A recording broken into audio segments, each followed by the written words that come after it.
So I'm gonna do a quick garden tour. This is in the this is front yard. So, See, front yard. Look at all that sunshine. these are my jalapenos. Mm-hmm. You can tell these habaneros are ready to go. I got a lot of them. Mm-hmm. These two junks right here are the scorpion peppers, but nothing's happened on them yet. Ooh. Who are maybe the sugar sweets? I can't remember. On the back side. You got two tomatoes back there ready to go. Well, so these have been eaten by a worm. These are okay. half tomatoes. These are black cherries, all right here. These are my cucumbers that just went Dang. crazy nuts. Look at that guy right there. Yeah, look at that. Got right a little there. dude in there. Got a little one right there. They're all Yeah. back in there. Have you seen John's? They're all yellow. I know.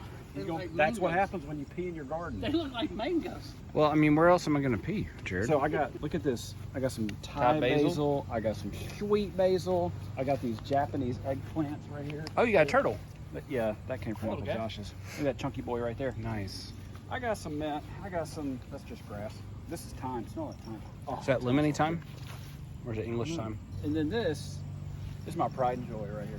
Y'all ever heard of okra? That's my okras. Look at these junks. Look at that. It's They ready to are go right pretty there. good. Mm-hmm. Just a little twist, a little pop. You ever eat them raw? No. Why not? Oh, You ever eat your habaneros raw? No. I mean, not yet. So Why here's not? one. Look at this one, Jared. This is perfect right Yeah, there. go ahead, pop it up. Well, I can tell you your garden is a lot less weedy than mine. Looks good though. That's it. That's the garden. Front Good yard garden job. to it.